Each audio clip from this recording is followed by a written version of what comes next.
Bem-vindos a mais um vídeo. Eu gostaria aqui de tratar sobre o belo, exclusivamente sobre o belo, num vídeo breve, tá? Porque não é um assunto que eu precise me estender. Eu tratei disso em diversos outros vídeos, tá? Especialmente no vídeo sobre Platão, a doutrina de Platão sobre o belo, que eu vou deixar na descrição. Também deixo na descrição o meu vídeo sobre se o videogame é arte, tá? Eu também tratei nisso no vídeo A Metafísica da Música, que deu um ótimo retorno. E agora eu vou tratar aqui sobre a beleza em si mesma, só sobre a beleza. Ou, melhor dizendo, o belo, enquanto transcendental. Eu acredito que o belo seja um transcendental do ente. Assim como também é o próprio ente, e também o bom, o uno, o verdadeiro, etc. Então, Santo Tomás de Aquino, em De Divinis Nominibus, capítulo 4, artigo 5, ensina o seguinte: o belo acresce ao bom a virtude, a ordem, perdão. O belo acresce ao bom a ordem, a virtude cognoscitiva. Tá? Vejam bem. O belo acresce ao bom a ordem, esse A é um artigo definido, tá? Acresce, podemos dizer trocando as palavras. O belo acresce a ordem ao bom, a virtude cognoscitiva, a potência cognoscitiva. Existem dois sentidos externos que, digamos assim, estão ordenadas mais perfeitamente à inteligência, que são a visão e a audição.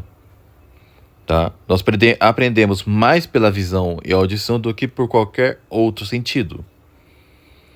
Isso quer dizer que o belo ele é percebido pelas virtudes, pelos sentidos externos, mais pela visão e pela audição. Nós não falamos de cheiros belos.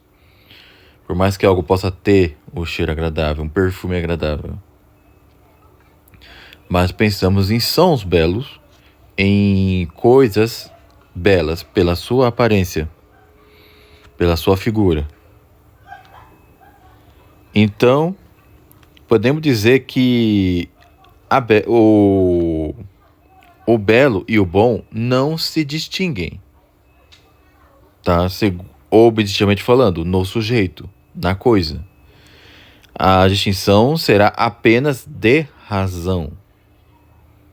Justamente porque o belo ele é mais percebido pela visão e pela audição. Por quê? Porque assim nós percebemos a ordem na coisa percebida pelos sentidos, tá? E que faz a coisa ser boa. No entanto, claro que o belo, para ser percebido, depende também de quem percebe. Se a pessoa já tem uma consciência corrupta, ou já está muito anestesiada pelo feio, ela dificilmente vai perceber o belo. No entanto, o belo ele está lá. Ensina Santo Tomás ainda que o belo ele é percebido pela cogitativa, tá? A cogitativa é quem percebe sensivelmente o belo. E depois a razão que vai confirmar. Então, temos esses pontos muito interessantes aqui. O belo, conhecimento do belo, ele começa nos sentidos externos, a visão e a audição. A cogitativa vai, digamos assim, conhecer sensivelmente a partir do que a visão e a audição captaram, e a razão é quem vai confirmar. O belo, é bom lembrar, ele não é cognoscível apenas pelos sentidos. Tá? O professor Carlos Nogueira, inclusive, ele coloca: o belo não se dá somente nas coisas sensíveis, dá-se também analogamente nas coisas suprassensíveis, porque o belo e a beleza se distinguem entre si como o participante e o participado. Com efeito, disse belo o que participa da beleza, mas a beleza é a participação da causa primeira, que faz as belas todas as coisas, e que a beleza da criatura não é outra coisa que uma semelhança da beleza divina participada nas coisas. E é isso que Santo Tomás coloca em De Divinis Nobis, no seu comentário lá, justamente no capítulo 4, tá? Lição 5. Eu disse artigo no outro, mas é lição 5. Então, vejam bem, o belo, ele participa da beleza. Tá? A beleza da criatura, ela participa da beleza divina, de alguma maneira. Que, no entanto, a beleza das criaturas é cognoscível primeiramente pelos sentidos. E Santo Tomás de Aquino, ele coloca que para algo ser belo, para que se dê a beleza naquilo que é belo, é necessário que três coisas. A primeira, sem dúvida, a integridade ou perfeição. As coisas diminutas, com efeito, são por isso mesmo feias. Ou seja, que quando falta algo, a devida proporção ou consonância, e depois a claridade, razão porque as coisas que têm cor nítida se dizem belas. A proporção, ou consonância, ou harmonia, não é outra coisa que a relação mútua de duas coisas que convergem em algo, segundo a qual convém ou diferem. Isso está em Santo Tomás de Aquino, Super Boetium de Trinitate. A harmonia digamos assim, a proporção é o que dá equilíbrio à coisa. Integridade dá-se quando a coisa é perfeita, ou seja, quando nada falta segundo o modo de sua perfeição. E nas substâncias naturais, a perfeição é tripla. Tá? Em primeiro lugar, que elas estejam informadas. Em segundo lugar, que hajam ou obre segundo sua forma, porque o desenvolvimento de sua atividade e a produção de efeitos semelhantes a elas é o primeiro acabamento do seu ser. E terceiro, quando que sua atividade ou operação alcance fim próprio, e porque é pelo alcançamento do fim natural que elas atingem a perfeição do estrito. Isso está na Suma Teológica, prima parte, questão 5, artigo 1, resposta à primeira objeção. E as coisas artificiais, para que sejam belas, tá, íntegras, é necessário que o Carlos Nogueira coloca aqui, que é necessário que se cinge antes que haja integridade do todo, sempre em ordem ao fim. Por exemplo, não haverá integridade numa cadeira se lhe faltar um pé, nem numa casa se lhe faltar o telhado, e nem num filme se lhe faltar alguma cena sem o qual o restante não se entenda ou não faça sentido. E por fim, a claridade, o esplendor ou fulgor. Dá-se também analogamente nas coisas belas. Terceira, a claridade pela luz, pela cor nos entes sensíveis, porque dizemos o belo que tem luminosidade ou nitidez de cores, ou pela luz da razão, que torna as conhecidas as coisas. Tudo isso está na Suma Teológica, segunda, questão 145, artigo 2. Carlos Nogueira coloca que nas artes do belo, as formas simétricas significantes, para sê-lo verdadeiramente, clara, com claridade, tende a ter certo brilho que se trata especialmente de pintura ou de escultura, mas também analogamente à música, ou clareza que se trata especialmente de literatura, teatro ou cinema. Isso significa que deve ter um excesso de luz na coisa, porque às vezes a pintura ela comunica melhor certa coisa se tiver algo escuro, como nós vemos nas pinturas de Caravaggio, por exemplo, ou do Rembrandt. Mas elas continuam sendo belas, justamente porque elas são claras naquilo o que elas querem significar. A mesma coisa podemos dizer nos filmes. Não é necessário que a cena seja toda iluminada para a cena ficar bela.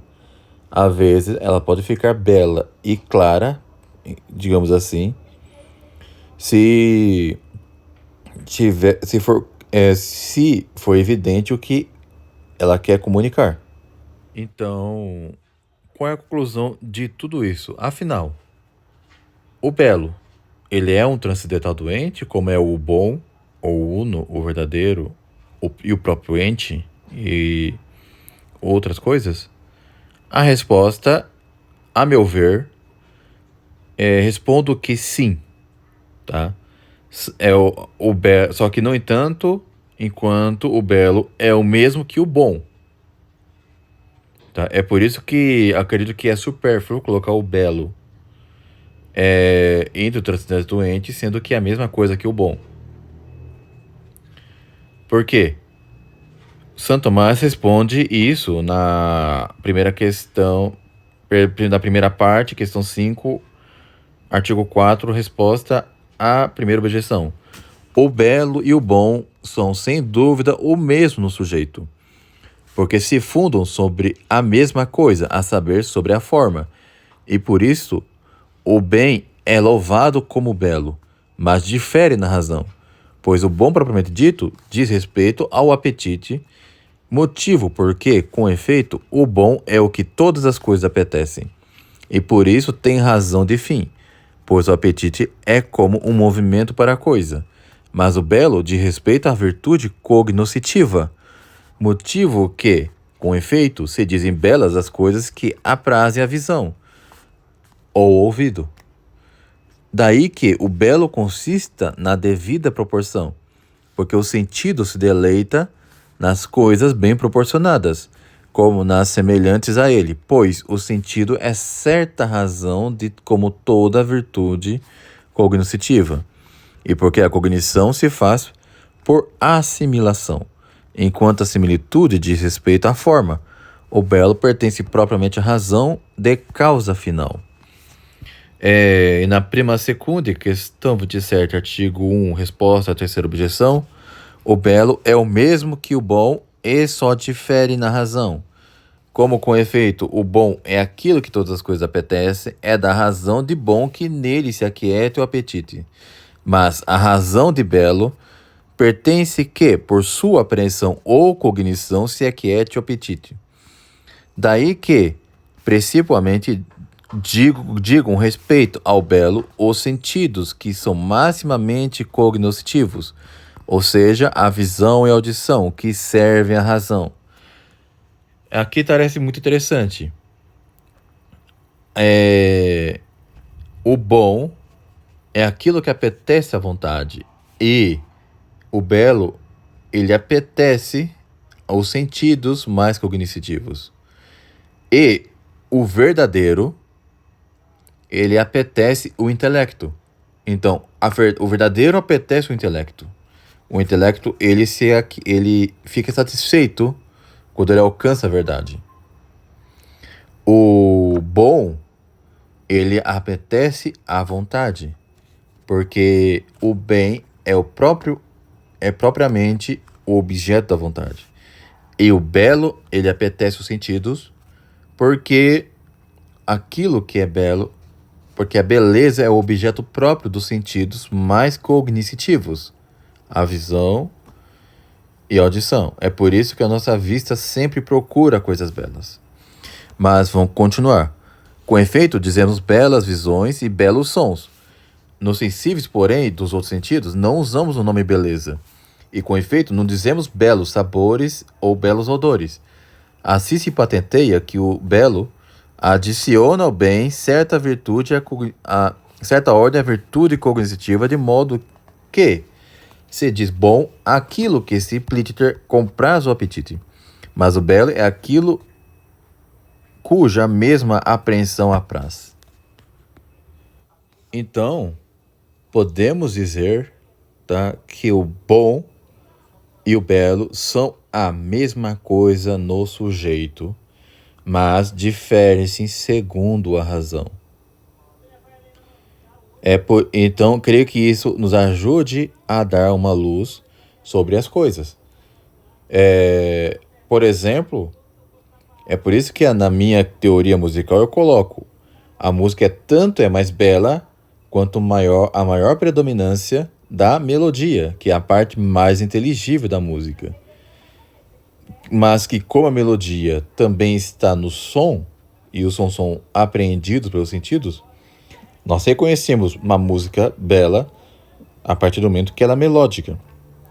E quando ela não há certa melodia, ou quando a melodia ela é tiranizada pelo ritmo, nós vemos que ela não é mais bela.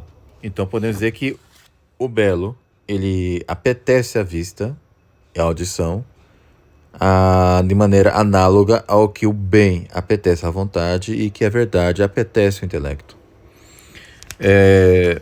E isso nos ajuda a colocar uma luz. Mas tem uma outra questão. Há artes belas que, na verdade, têm um mau fim.